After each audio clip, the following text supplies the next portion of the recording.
Ladies and gentlemen, boys and girls, it is time for the podcast that pulls back the curtain, that dissects the strikes, the submissions, and the controversial decisions. We're coming to you live from the Empty the Bench Network. We are diving deep into the world of mixed martial arts. Get ready for the unfiltered takes, the expert analysis, and the raw, unadulterated passion for the fight game. These are your hosts, two of the most knowledgeable voices in the sport. The one, the only, Zain Bando, and the undisputed, the always insightful, Jack Gold. This is the MMA Outsiders.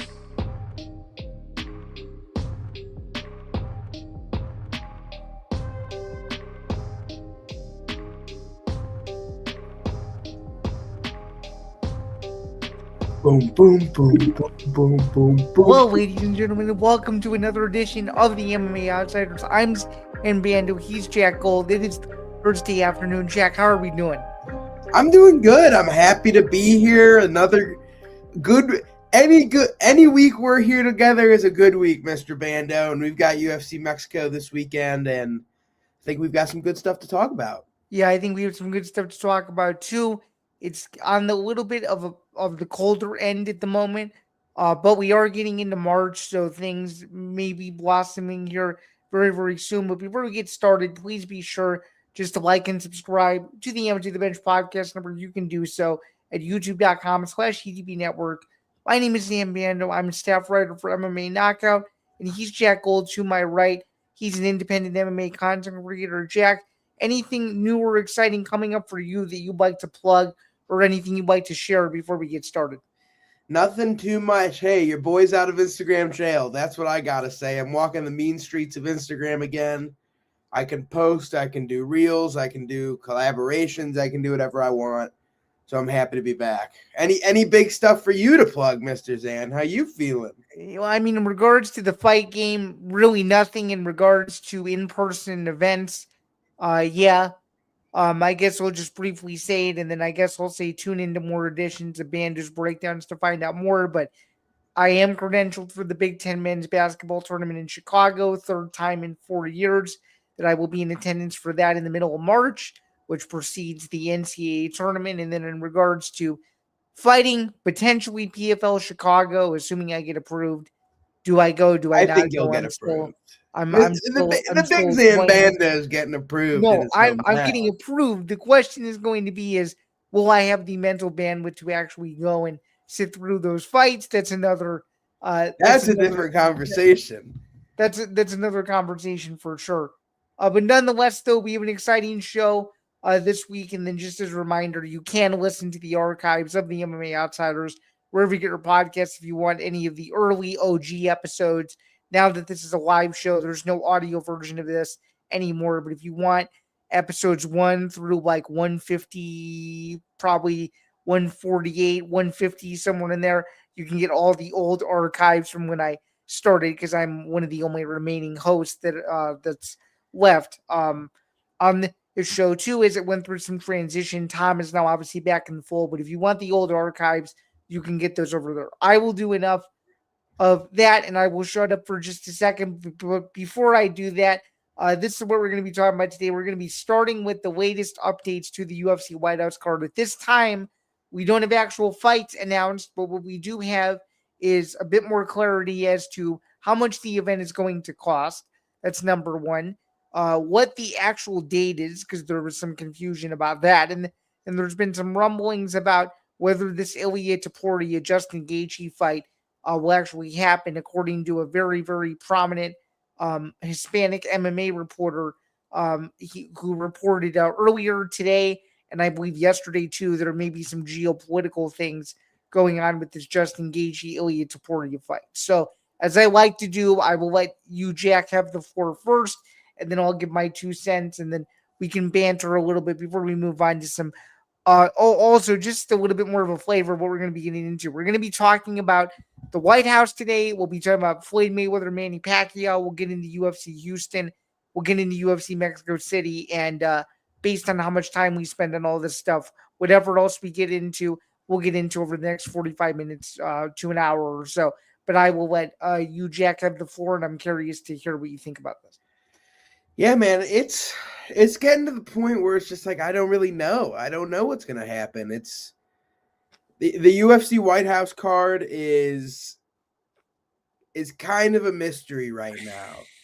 It's kind of we don't have a confirmed main event, especially with what's happening with these fights, with the Elia fight, the Gaethje fight, the Pereira fight. This typically or supposedly not happening on this card.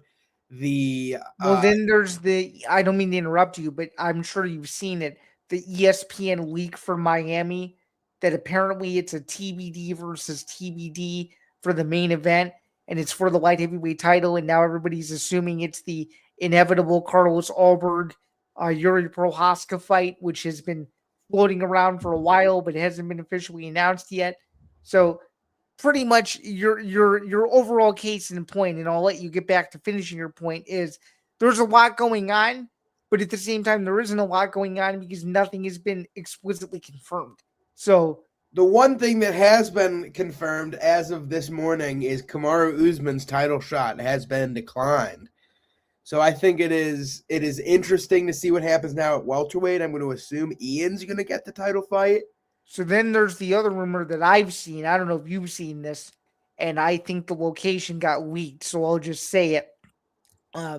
UFC 320, whatever it's going to be. I think it's UFC 328 or something in Abu Dhabi. The supposed main event is Ian Gary versus Islam Makhachev. I don't know if you've seen it. No, I've seen it. Supposedly May 30th, UFC 329 is going to be Islam versus Ian. Do I believe that? I'm not sure. Wait, so I'm curious. Would they do 2 UFC events in one day? They do Macau in the morning and then Abu Dhabi card at night? Or are they doing 2 UFC? I'm pretty sure Macau's the 23rd. Oh, it is? I think so. Okay. So from what I saw, it was the 30th today. I think Macau's May 23rd. Could be wrong. I don't know, but it's an interesting one. We really haven't heard anything lately. Ever since this Paramount deal, they're waiting until the very last minute to announce these fights. For sure. So, in a nutshell, what do we think? It's February 26th. I just a little hint on what's going to be on my show that airs tomorrow afternoon, and I sort of say, give it a month's time and we'll know. I was being generous with this analysis, but I said, give it a month's time and we'll know legitimately what fights are going to be on this card. You kind of hinted at it a week ago, and your opinion, bless you, is your opinion changed? Bless you again. Is your opinion changed whatsoever on what could be transpiring on this card or on this card or for this card, as we now have 60 people watching this. Shout out to all of you guys that are on every platform, whether that's YouTube and or X. By the way, just to run through those really quick before I let you continue, Jack, my YouTube channel, your YouTube channel, the ETB Network YouTube channel, the ETB Network X account, my Twitter account, the MMA Outsiders Twitter account, the Bando's Breakdowns Twitter account, and the ETB Sports account. Oh, Jack, the floor is yours.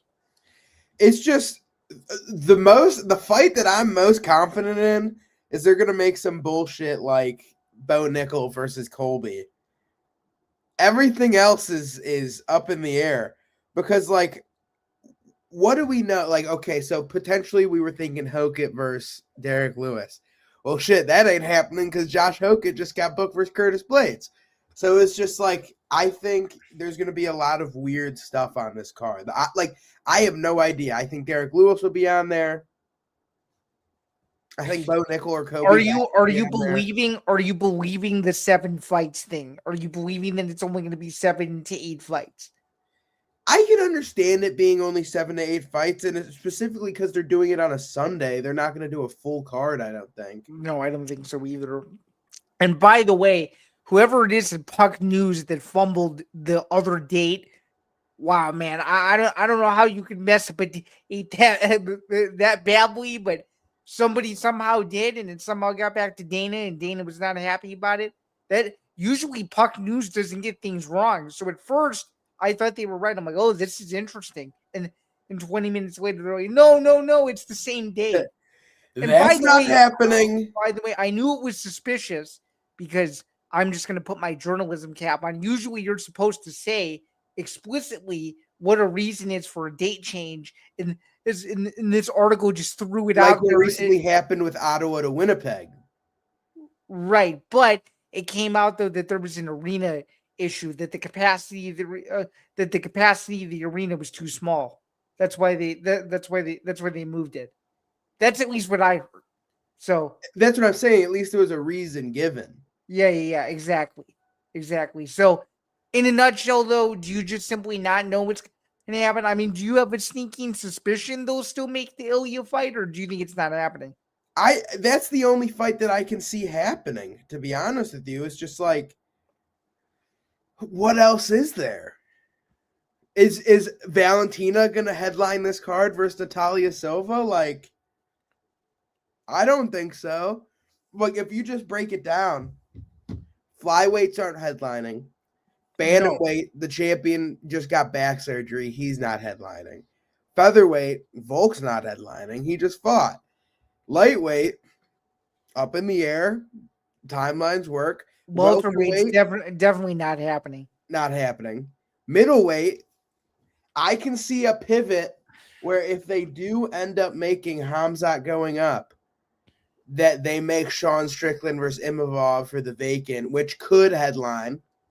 Oh, by the way, that Khamzat rumor that he's going to light heavyweight, I think, is bogus. I agree. I don't believe it, but I'm just living in a what-if world right now. Like, gotcha. Best case scenario. I think Strickland would be their only option because you need an American headliner. It's like the best case scenario is Gaethje Topuria. The only other option is Strickland for the vacant title or versus Khamzat, which I don't think they'll have Khamzat on the card because light heavyweight's due in Miami, supposedly. And then heavyweight's supposed to be the next event. So it's just like, what do they have to give? And I think at best case, it's the men's lightweight and middleweight vacant title. Worst case, some bullshit. I mean, shoot. Did you Bo Nickel versus Colby Covington for the real American title at 180 pounds? Did you see the other rumor that's going around? I don't know if I believe it, but Protest versus McGregor? No. Conor McGregor versus JDM, my guy. No fucking way. I haven't even seen that. I've seen Protest. You haven't seen the JDM rumor yet? No, McGregor posted about Protest today. What did he tweet? Did he already delete it? I think so. It was Protest looking like a mix between Carlos Protest, Barack Obama, and a Jewish man. Holy shit. And it's just like, all right, so what? You're going to have him come back to get absolutely slimed out by a monster welterweight? Awesome idea. Holy shit. You know what I mean? It's just like, I get you. But it's interesting. It's definitely interesting. I just don't know. I think it literally is as much of a toss-up as any card has ever been. For sure, and I completely agree. Let's kind of dive into some of the other stuff that we know is legitimate. So there's this $60 million figure that's going around that apparently the UFC isn't going to make any sort of profit off this. It's all going to be a long-term ROI according to TKO. Do I buy some of it? Yeah, in a sense, but do I believe that they're going to make zero profit off of it? No. Do I think it costs $60 million? Fuck no. The Sphere was 20. Yeah. And this is the biggest, most expensive. You're bitching and complaining about that, and then all of a sudden you're like, let me triple down. Let's be real. Besides the Mexican history videos for that event, the card was very okay. Not even okay. The card was mid. That's what I keep telling everybody. Look at the Noche card. There were 3 good fights on that card. The rest they were fights that only hardcores would remember. Exactly. It's fights that were Mexicans, which is good, but it's a lot like this card. It's like they don't have the top level guy. One of those guys that was in one of those 3 fights is fighting this weekend. Look at the hilarity of that. Literally, it's just one of those things where I don't think this card, like name-wise, I said on the last show, I'll say on this show, the White House card is going to be much more of a spectacle being at the White House than it is being a spectacle of this card's awesome. Like UFC I'm just gonna say this point blank, and I know this is a hot take. I would rather go to International Fight Week at T-Mobile in person than any sort of card like this. That's just my personal opinion. I prefer the traditional UFC event as opposed to this. Like, this would be cool, but I'm not like, it's not my desire to go to this. That makes sense. Like, I hope it's a successful show and I hope it looks cool and stuff, but do I really need to go to this? I've kind of come to the conclusion that I really don't even care. See, so, I think it's a once in a lifetime type thing, so I would go for that. But it's not. My expectations are a bummy Apex card with a couple good headlining fights at a once in a lifetime location. That's how I'm viewing this. Okay. Well, speaking of, this isn't once in a lifetime. This is happening again, but I guess once in a lifetime from a Sphere perspective. The first ever boxing match to take place at the Sphere is a fight that we were all excited about when we were in high school. My guy, it's Floyd Mayweather versus Manny Pacquiao #2, and this time it's not on pay-per-view and it's not $100. It's live on Netflix. The day before my birthday, so September 19th at the Sphere. Two old guys going at it. What do we think? Are we excited for this fight? Do we not care about this fight? Do we think that the 2015-16 trend is being taken a little bit too seriously? I mean, and at this point, just have Nate Diaz fight Conor McGregor and call it a day. It would be 2016 all over again. What is up with Netflix buying into this unk shit? Like, what is happening right now? Tyson versus Jake. Unk Floyd versus Pacquiao. Unk Ronda versus Kavanagh. What the fuck are we doing? You've had one legitimate fight. And it was Amanda Serrano versus Katie Taylor. It's like, lock the fuck in, guys. What are we doing here? Are you Misfits boxing on the biggest scale? I don't know, but I will say this. If I were to bet money on this fight, which I may come out of gambling retirement just for this one fight, I'm willing to bet that this thing goes the distance, and I feel very confident about that. All of these fights are going the distance. It's going to be a pit point, pitter-patter fight, and it's going to be Floyd Mayweather winning on points for at least 2 of the 3 judges' scorecards. It's just dumb. It's just dumb. Why are we doing this? Put Nia Inoue versus Fedora or Nick Ball on Netflix, and let me show you some real boxing. Well, yeah, I mean, I guess these two guys, they're coming out of retirement. It's name value. It's interesting. By the way, it's the same day that LSU plays Ole Miss, which is the biggest college football game of that week. It's going to be a freaking madhouse. It's going to be Lane Kiffin's homecoming game. So there's going to be a lot of sports excitement that weekend. Got a nutty day of college football. By the way, that same day Michigan State plays Notre Dame at Notre Dame. Then at night you have this, and then who knows? Maybe we get a crappy Apex card as the precursor. On top. I don't know, but my way too early pick is Floyd by decision. But I want to ask you a little bit more of a fun question. Which way would you lean? Yes or no? The fight actually happens. What would be your early pick on this? Because there seems to be some skepticism that something's going to go wrong with the commission and the fight won't be sanctioned because of one thing or another. I'm just curious as to what you think about this. If Jake Paul can be sanctioned and fight Mike Tyson, I'm going to assume this fight's going to happen. I can't imagine the amount of money that they're being paid to do this. So I say yes, this fight's going to happen. Yeah, I think what's going to be cool is all the pre-stuff. The countdown show, assuming they do a good job on that's going to be really interesting. They're probably going to do some sort of 4-city press tour, I would assume. They're probably going to take this thing all over the world. They'll probably do one press conference in the Philippines. This is my guess. They'll do a press conference in the Philippines. They'll do one in Dubai. They'll do one at Madison Square Garden, and they'll end the tour in Las Vegas at MGM or something. Agreed. I think they're going to do something special for this card. I think they have to. Yeah, I think so too. As long as they build a good undercard, I'll watch it. So, do you trust that? I think I just saw a fight. Did we get one of the undercard fights for Gina Carano versus Rousey? if we did, I don't know anything about it unless I'm going nuts here.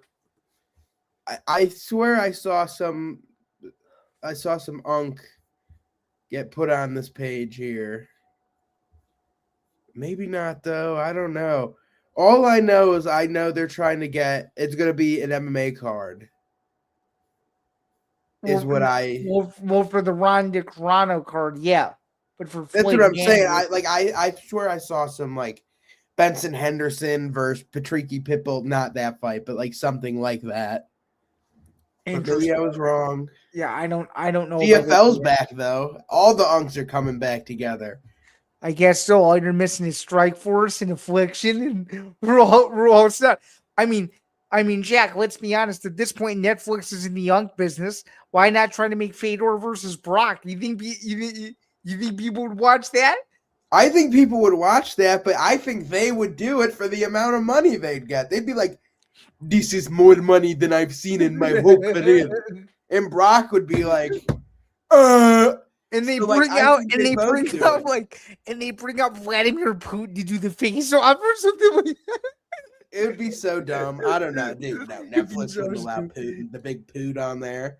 No, for sure. Speaking of Netflix, though, the Rousey versus Carano press conference is removed a couple of days to March 10th. Apparently, there's theories on about this that it was either weather concerns or some other thing, but I don't know.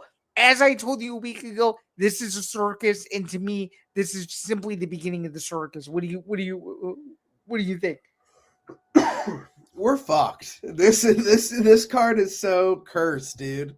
It's just so bad. This is gonna be so bad. I don't know what people are expecting in this fight, but it's gonna be so bad. I can guarantee you, Jack, there's going to be tickets available the day of the fight, I think. Oh yeah, dude. You think they're selling out Inuit? No way. Kayla Harrison versus Amanda Nunes would sell out the Inuit Dome. No, I don't think so either. Rolling on the Netflix train, though, my guy Conor Ben gets a $15 million one-fight deal, and he's fighting on Netflix against Regis Brogue, and for whatever reason, Zuffa Boxing is co-promoting a Netflix card. What in the world are we doing here? What's going on? Kind of an awesome fight, can't lie. But like, damn, 15 million. I've seen quite a few MMA fighters feeling some kind of way about this right now. Yeah, especially Sean O'Malley, who had no idea who Conor Ben was. That was very interesting. He had zero idea who he was. What do you think? What do you think about it? What do I think about it? I can't wait to watch it. That's going to be, you mean to tell me Tyson Fury's headlining this card, and then I got my co-main event as two of the nastiest strikers in the entire sport? So someone's getting violently knocked out. I think it'll be a good one, man. Like, I think it'll be a good event. As long as it's during the day before 327 in PFL, then we're cooking, I think. I think it's got to be during the day. They're not going to go head to head with their own show. No, I don't think At least so. in my opinion, unless they do and they pull some unforeseen thing, we're going to take our own show. Yeah, that would be interesting. But I'm excited. I think he's going to win. I think it's going to be a good fight. And I think he's going to win impressively enough to where that one fight deal is going to turn into a multi-fight deal. I don't think this is a one-off. I think this is the beginning of a long-term relationship because I think there's beef between Conor, Eddie Hearn, and Dana White. I think there's stuff going on to where if he wins, I think he's almost guaranteed to stay with Zuffa Boxing. That's my theory based on connecting the dots here. I don't think this is a one-off spectacle, though. What do you think? It's difficult for me to think about it because it's just like, well, I think he's got to stay. Like, he burnt the bridge with Eddie. Right. So it's like he's gotta. Where does he go afterwards? I don't think he goes anywhere because he can't go to Matchroom, and then obviously Golden Boy's doing their own thing. Golden Boy doesn't probably want him. And then you go to Queensberry, and Queensberry is suing Zuffa Boxing at the moment for however much money it is. Yeah, to me, it doesn't make sense for him to go anywhere else. No way. Yeah, I don't get it. It's just a super weird situation, honestly. Like, it's just like the combat sports world right now is just in shambles. Oh yeah, the combat sports world being in shambles, though, that's not a surprise. That's more so of a part of the course type thing, if you will. That's like a thing that's expected when you have a promotion that tries to throw together cards at the last minute, and you got guys rather getting injured, and we've got guys. You have a promoter that doesn't seem to know, what's going on with future events and stuff like that. I mean, we're hearing about UFC Philadelphia before we're hearing about who's fighting at the White House. Like, I don't understand. So, nonetheless, they're speaking of UFC. Let's briefly run through this. You, sir, beat Tom and I out. You went 8-6. I went 7-7, and Tom went 6-8. So, congratulations on barely beating us out. I'm not sure if you knew you went 8-6. Maybe I just broke some news to you. I don't think I did go 8-6 according to our picks. I think I went 10-4. Oh, you must have changed a couple of them. What did you change? Because I had my only loss on the prelims, or I had Del Val loss, Osborne loss, and Jokowani loss. Delia loss. So you did switch your Brahimi pick. Okay, I didn't. I switched my Brahimi pick. And I might have switched my Melky pick. I don't know. But my only wrong on the main card was Delia. And then I got Chidi, Ode, and Del Val wrong. Interesting. Okay. Now I know. I literally had no idea that you changed them. Okay, I will gladly make that adjustment. Hey, day of, something hits me inside where I go, I don't know. Interesting. Okay, let me fix that for you. But the record on the year should be 39-12. Okay, very interesting. Oh, just run through that one last time. You changed your Brahimi pick, and then what was the other one? I changed my Brahimi pick to Puna, and my only losses on the night were Yadier Dalval. He lost to Jordan Levitt. I picked Ode Osborne. He lost to Alibi Idris. I picked Chidi and Jokowani. He lost to Carlos Leal, so that's 3 on the prelims. And then the only loss on the main card is Ante Delia. I correctly picked Strawn, Uros, Melky, Jacoby, Pereira, Coria, Edwards, Soriano, Lebus Neani, and Judice. Yeah, it's my guy. So congratulations on 10-4. You were 39-12. Well, I am sitting at a semi-comfortable 30-21, so I'm only a couple fights behind you. But overall, though, now that we have that fixed and out of the way, what did you think of the card overall? And the main card, obviously, better than the prelims, but what were your main takeaways? I'll give mine, and then we'll put UFC Houston to bed and preview UFC Mexico City in the final 20 minutes. Until the last 3 fights of the night, terrible. I thought the Smith versus Harrell fight was fun while it lasted. I thought Delia versus Spivak was like, okay. Carly Judice is fucking sick. But other than that, man, like, it was not good. Melky, and then the last 2 fights of the night, Melky, super, super impressive performance. That guy's a problem. Co-main event, Uros Medic. Congratulations, brother. You are a slime out king, according to Bedtime MMA. And then the main event, Sean Strickland. I beat y'all, motherfucker. I'm him. I can predict these things. No, I'm kidding. But I just figured that too, my guy. I know. It was just one of those things. Did you notice something? I got the method right. I was a round off. I said he would knock him out in the 4th. He knocked him out in the 3rd. No, you're right. We both just thought it was a stylistic problem for Hernandez. Got the job done. Rocking and rolling. Hey, I'm going to be honest. I think Hernandez is a tough road back to the top, my guy. I really do. I do too. Like I was saying last week, it was like as impressive as his performances are. You got some absolute studs. He's gonna need to rematch, in my opinion. As good and dominant as Anthony Hernandez's performances are, I think none of them. He's fought no top level competition. So when he fights the top level competition, like Zain was saying, it's going to be a problem. Like he'll have to fight either Paulo Costa, Imavov, Brendan Allen again, RDR, Caio Borralho. Like these guys are going to cause problems for Anthony Hernandez, I think. Not all of them, but some of them will. Yeah, well said.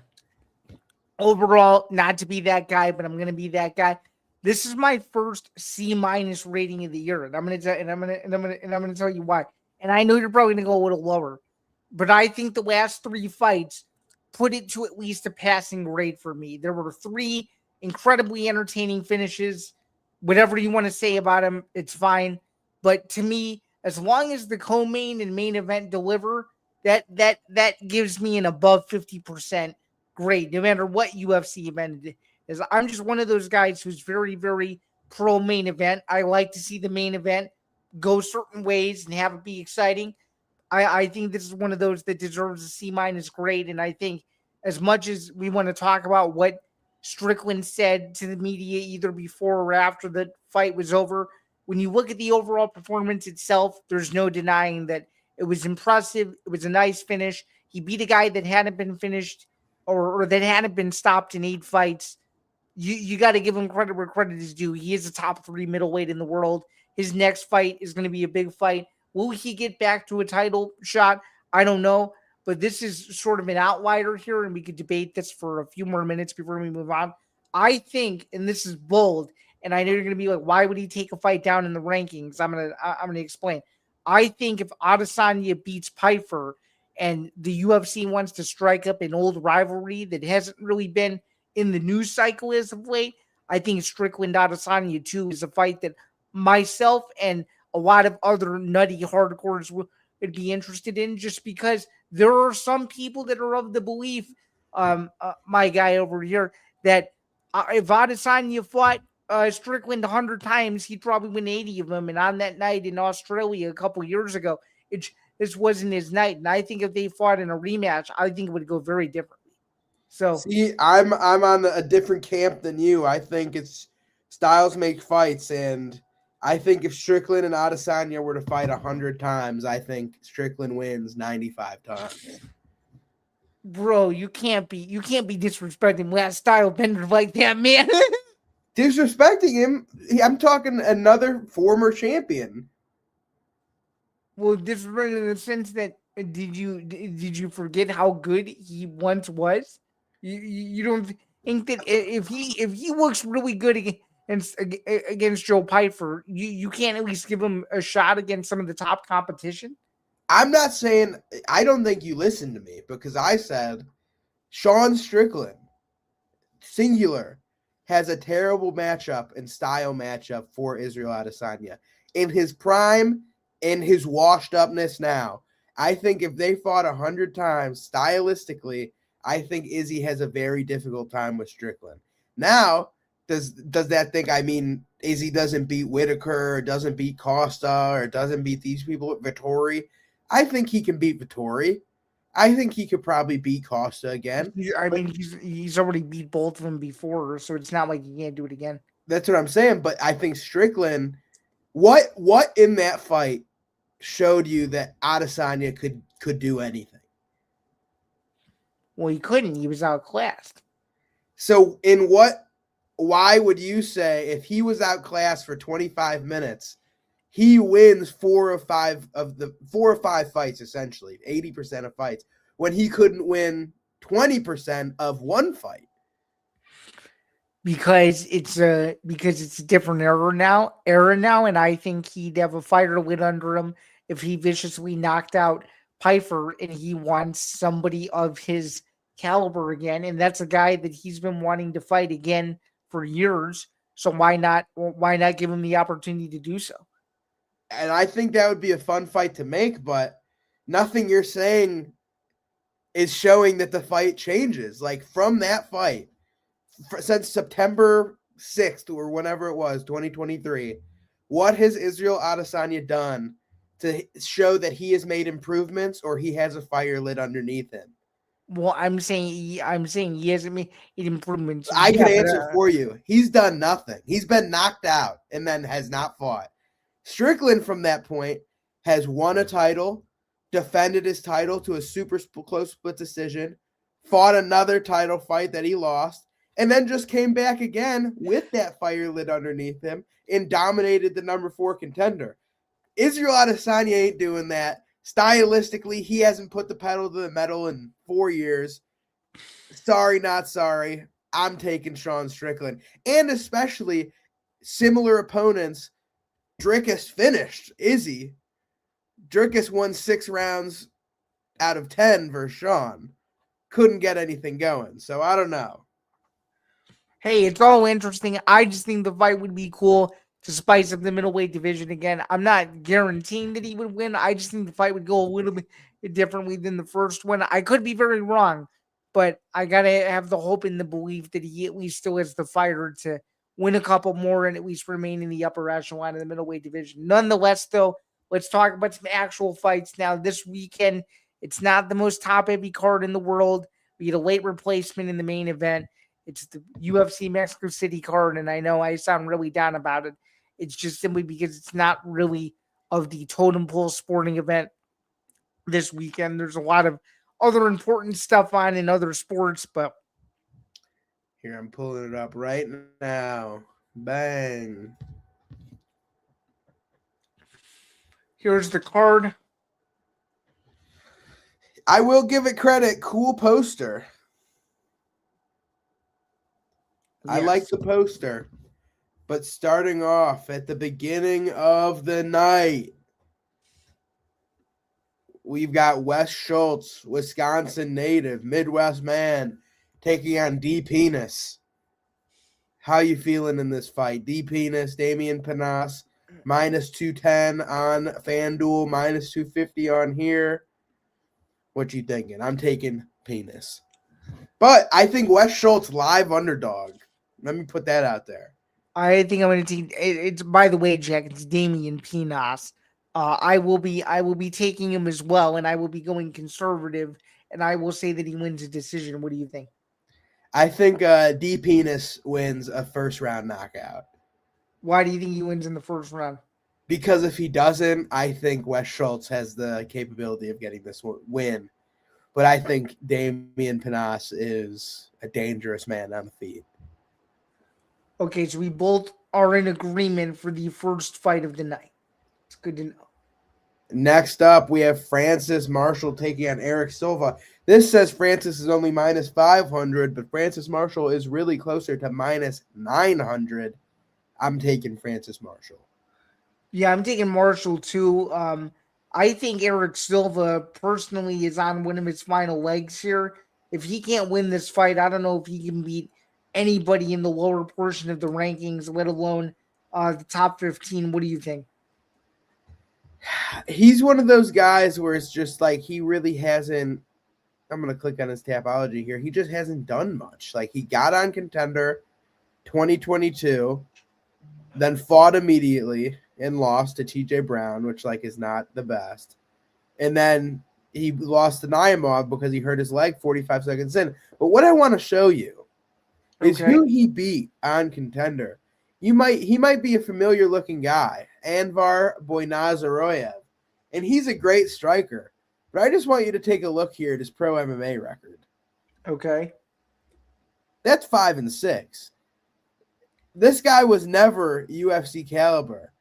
4 losses, 4 finishes in a row, 3 by submission, 1 by punches, 2 Daniel Lacerda. Like, he just simply is not the guy. And look, he only had 3 fights, and then it's just been loss, loss, loss, win, loss, loss, loss, win, loss, loss, loss, win, loss, loss, loss. I just don't think Eric Silva is UFC level. I'm No, taking Marshall. Yeah, I'm taking Marshall as well. In the next fight, which is a catch weight fight, it's a weight replacement fight. This one is pretty easy for me. I'm taking the one with a little bit more experience here, and I'm gonna butcher her name, but I'm gonna do my best to get it correct. I'm taking Kurikite by decision. What about I you? get to make fun of you now, Zain. Her name is actually Ernesta Karakate. Oh, is that right? But no, I'm going to take the short notice Mexican, Regina Terran. I've seen her on the regional scene. She's a big, now in a respectful way, like a thick girl. Like she is well built. She's strong. She's a finisher. Karakate loves going to decisions. I'm going to take the finishing upside of Terran. She was supposed to have a fight tonight in Muay Thai. It gets pushed 2 days, and I'm taking the debutante. Okay, next fight, Douglas Silva de Andrade and Javier Reyes at featherweight. What do we think about that one? I think I'm going to – is Douglas de Andrade is a crafty vet. And I love picking him in fights like this because he just gets the job done. Like he's good. He's good, not great. And he wins some, he loses some, but he just hasn't been fighting as much recently. And I feel like that's because he's 41 years old and he's getting injured. His last 4 fights, lost to Miles Johns, don't love that. Beat Cody Stamann, loses to Saeed Nurmagomedov, beats Sergey Morozov in an awesome fight. I think I'm going to take Javier Reyes by close decision here, but I'm not super confident. Okay, and why are you not confident? Because Chris McCate just beat him a year ago. So why not pick against him knowing that? I'm curious. I just think I'm just going to trust in the younger man. It's a 10-year difference. I think Reyes is experienced. I think he could eke out a decision. I think Chris McCate would beat Miles Johns. Therefore, I'm going to take Javier Reyes. All right, the next fight, Quinones versus the. Who are you taking? You never said. Oh, Silva de Andrade by decision in a very interesting fight. It should be a fun fight. Next up, we have Christian Quinones versus Chris Moutinho. Who you got? I got Quinones. Moutinho is tough, but he's too tough for his own good. And it's going to be one of those fights where it's going to be what could have been once again, which is what most of his UFC career, both stints, has kind of told us. What do you think? I'm taking Christian Quinones by submission. Okay. And why specifically Quinones by finish? I think he's got to win by finish. If he doesn't, cut them both. What makes you say that? That's a little bit harsh. Well, I mean, Quinones doesn't fight, and when he does, he's not the best. But Chris Moutinho has been proven not to be UFC caliber because both of his UFC fights was one of the worst beatdowns of all time and maybe the most vicious knockout of last year. I just don't want another Shannon Ross situation where we bring a guy back on for pity and we watch him get clobbered over and over again. Fair enough. But yeah, at least we both agree on that. Next fight, we got Chiasson versus Eileen Perez, who's like everybody's favorite person on Instagram these days for obvious reasons. So what do we think? Is Perez gonna twerk, or is Chiasson gonna put her in her place and make it ugly? What do we think? I think Eileen Perez is gonna grind out a decision here. Okay. And what makes you feel that way?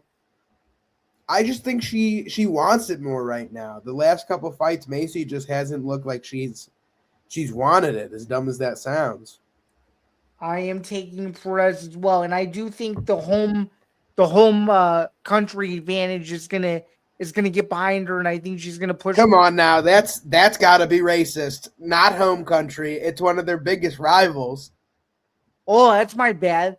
It's my Argentina. Oh yeah, Argentina and Mexico. They're the same. They're the same. Silly. Dude, I forgot she was from Argentina. I have Mexican friends who would kill you for that. I Come texted on, one of my man. friends, hey, can you make me, there was a meme. It was like, oh, any Latino could make another man Latino. And his response What? to that was, as long as you're not Argentinian. So What? Come on. I No think you way. just, that's cooked, man. Come on now. But Oh, damn it. Okay. Fair hey, enough. be careful on this one too. We got Jose Medina taking on Ryan Gandra. Is this a home country fight? No. No, I don't. As far as I know, I haven't looked too deep into this one, but it's always hard to not pick against elevated. So I'm gonna go with Gandra. I think it's a late finish. What do we think here? I'm gonna take Ryan Gandra as well. Ryan Gandra was my fourth worst prospect from contender this past season. However, I think Jose Medina is the first worst middleweight in the UFC. He's Bolivian versus Brazil. I'm taking the Brazilian Ryan Gandra. All right. Now we've got a home country fight. Santiago, the border boy Luna, taking on Angel Pacheco. I'm taking Santiago Luna by finish. I got Luna by finish as well. I think it's going to be an all-out war that is a chance to be fight of the night. What do you think? I agree. I hate that I'm 2 years older than Luna. That kills me. Why do you hate it? Makes me feel like Unk, but it should make you feel like Unk. You're 6 years older. Yeah, it's true. It's true. Next I up, we have am another. old. I mean, this September I'll be 27, so there is that as well. Crazy. Next up, we have Imanol Rodriguez taking on Kevin Borjas. Now, listen, I'm taking Imanol, but Borjas is one of those guys who I might sprinkle a little bit of money on. Imanol is almost minus 500 on the books right now. And I think this is going to be a close decision. Close is in controversial, or what are we thinking? I'm thinking like 29-28 either way, whoever wins. See, I'm gonna disagree with you, and I'm gonna take Boras to pull it out. I just think his gas tank is gonna be a little bit more of a problem, and I think he'll be able to grind it out and steal the third round. Interesting. Next up, hey, usually if you recall, Jack, if you go back in your history, these Mexico City cards, there's some pretty crazy you-know-what moments where some wild upsets happen, and I think that is a chance to be one of them. I can see it happen. Next up, we have Edgar Shirez taking on Felipe Boons. I'm taking Shirez by finish. I think he's just a more dangerous version of Felipe Boons.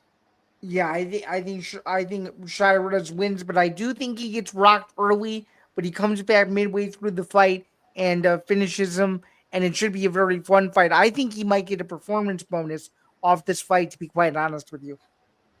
Yeah, I can see that for sure. Next up, we've got Daniel Zellhuber taking on Bobby King Green. Who you got, Zan? I think King Green gets robbed by a split decision. What do you think? I agree. Give me Daniel Zellhuber by split decision. And by the way, not just split decision, but I'm talking the worst decision we've seen this year. That's my bold prediction for the card. Is this fight's going to be having Twitter and Instagram, the MMA community specifically, go absolutely ape shit crazy over how bad this decision is going to end up being. It definitely can be.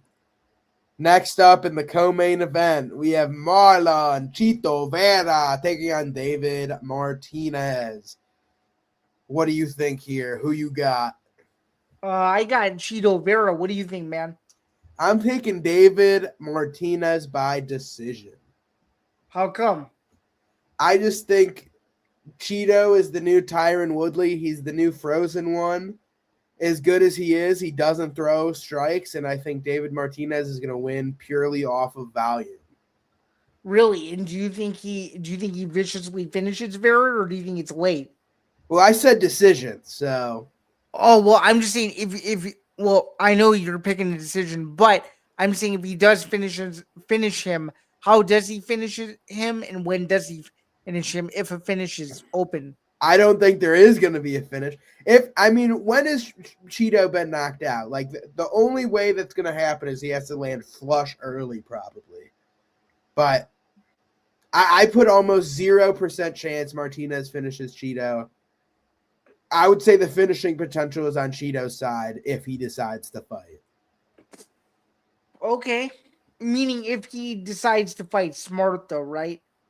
I'm saying if he decides to throw a punch or throw a kick. Okay. I don't. Have you watched the last couple of Cheeto Vera fights? Am I going crazy here? No, you're not. No, you're not going. You're not going crazy at all. But I feel like I'm talking to myself. I'm looking at these fights here, and he hasn't done shit in any of these. I mean, yeah, he hasn't had a finish in a long time, but you never a finish. He got 50-45 by Corey. He arguably lost versus Pedro. He had one literally 10-second winning moment of the Sean O'Malley fight.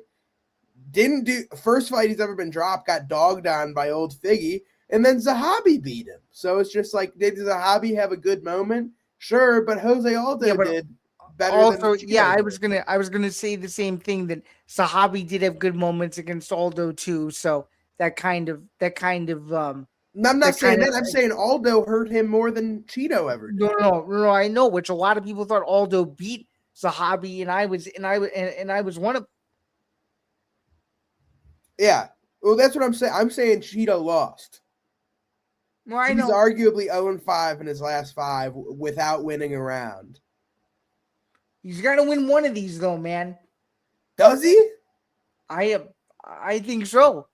I think Does so. Tony Ferguson, would he, on his win streak, was he going to win another one? Was Sam Alvey going to win another one? Was Woodley going to win another one? I don't think so. I think to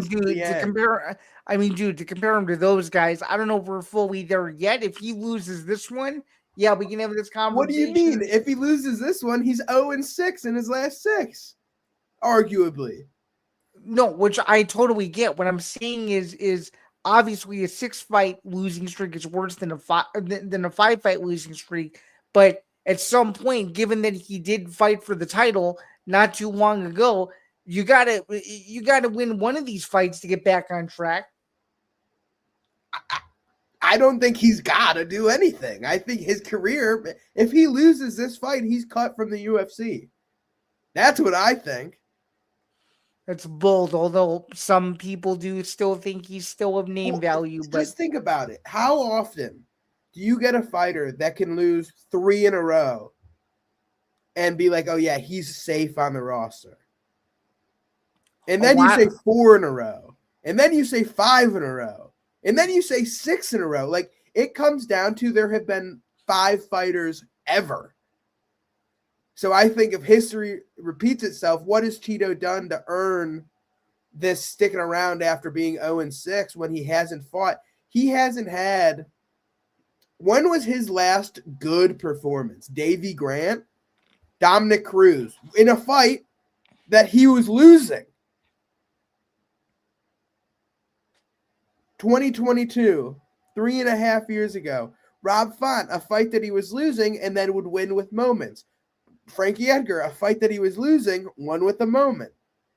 Like, this was his run and claim to fame. Since then, terrible fight, arguably lost, terrible fight.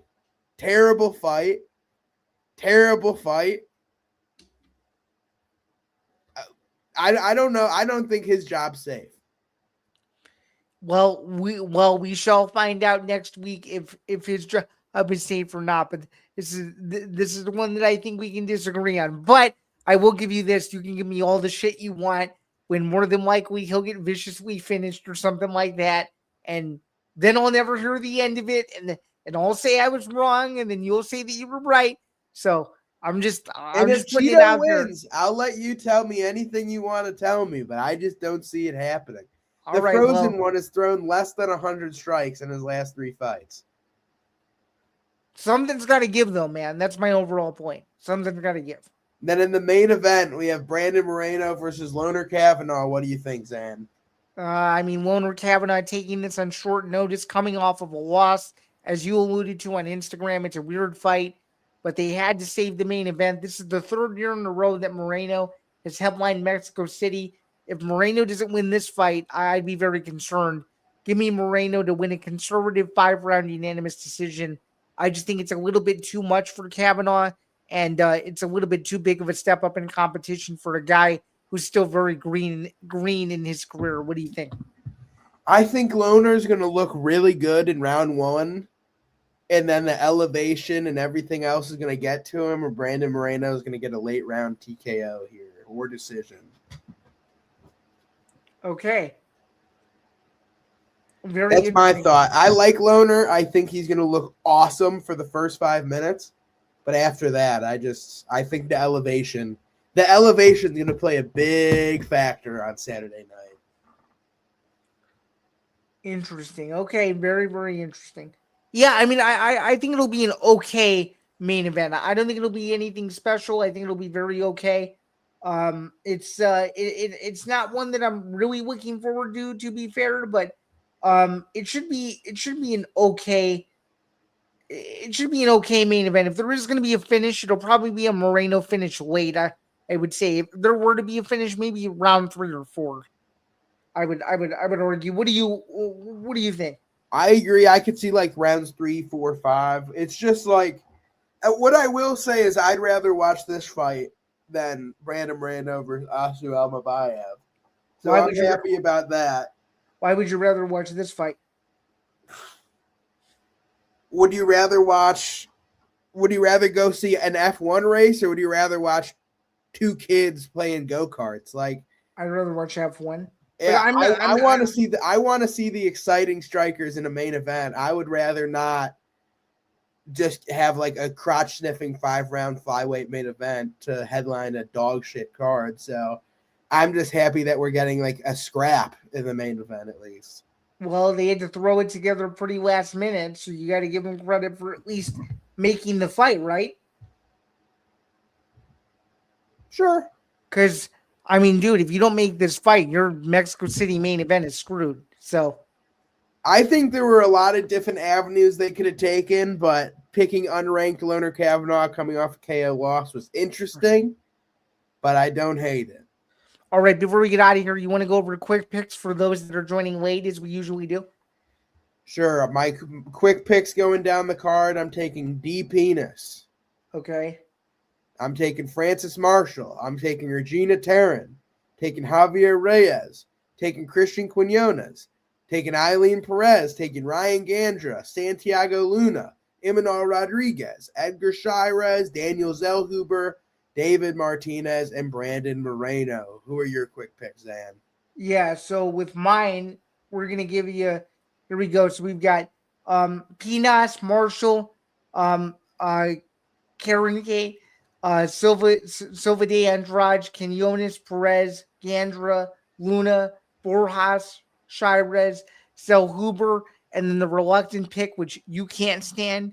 Marlon Chito Vera breaks his losing streak, and Brandon Moreno in the main event to show that he is still very much a factor in the UFC flyweight division, which I feel like we've been saying for years. He's a former champion, but it almost feels like every year he's always on that doorstep of being number 2 or number 1 in the world every year. The guy's longevity, man, I don't know how he is, but he's been a beast in the UFC ever since they re-signed him several years ago. For him to still be at the level he's at is very, very impressive. Are you impressed with what the Assassin Baby has done, or are you tired of him always being a factor at 125? I've never asked you this. I mean, like, I respect what he's done. I think his last couple fights have been a lot less fun than his first fights, but then again, like, he's getting older. These guys can't be in wars for their entire careers. I don't know. I respect the Assassin Baby. I like Brandon Moreno. Yeah, I like him too. And by the way, he's one of the best when it comes to fan Q&As and stuff. He's always energetic with the fans, and he loves when people come up to him. So I think it's really cool. All right, well, that's going to do it for the UFC Mexico City preview, and that will also do it for another edition of the MMA Outsiders. This has been episode 158. It was a good show. Shout out to the 80 people that are tuning in. For those of you who are tuning in late, we feel bad, but it will be archived. Thank you, lovely people. Throw some comments in here next time. We're happy to answer. I know we're happy to answer anything, but for those of you who joined late, I'm Zain Bando. He's Jack Gold. We went over a lot of stuff today. Previewed UFC Mexico City, recapped UFC Houston, talked about some other small things that are going on, fight announcements, Mayweather Pacquiao 2, what the heck's going on with this Rousey Carano press conference, and some other fun stuff as well. Before we get out of here, please be sure to like and subscribe. You can do so at youtube.com/ETV Network. It would be greatly appreciated if you guys did that. We're slowly but surely approaching the 4,000 watch hour mark. Hope you guys liked the new thumbnail as well. We're going to keep trying out these different thumbnails on a weekly basis to see which ones work and don't. I'm Zain Bando. I'm a staff writer for MMAKnockout.com. And to my right is Jack Gold. He's an independent MMA content creator. And of course, as I alluded to earlier in the show, you can listen to the archive of the MMA Outsiders wherever you get your podcast. Jack, I will let you have the final word for this episode as we approach 4 p.m.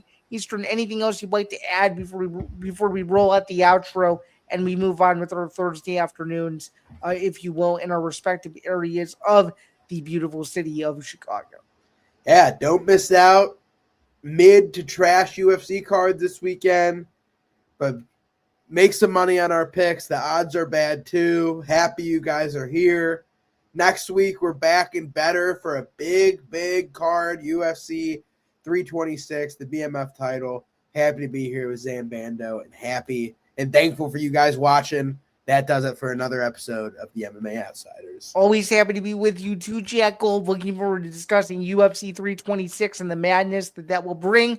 Also looking forward to seeing how the heck we're gonna try to dissect how the CBS portion of that broadcast looks. But that'll be next week.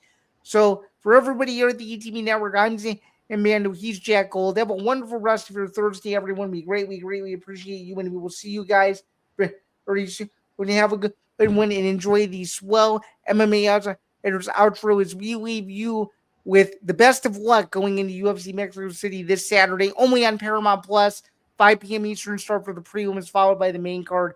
You guys know the drill. Have a good one, and we'll catch you guys soon. Cheers, everyone. All right, here we go. So.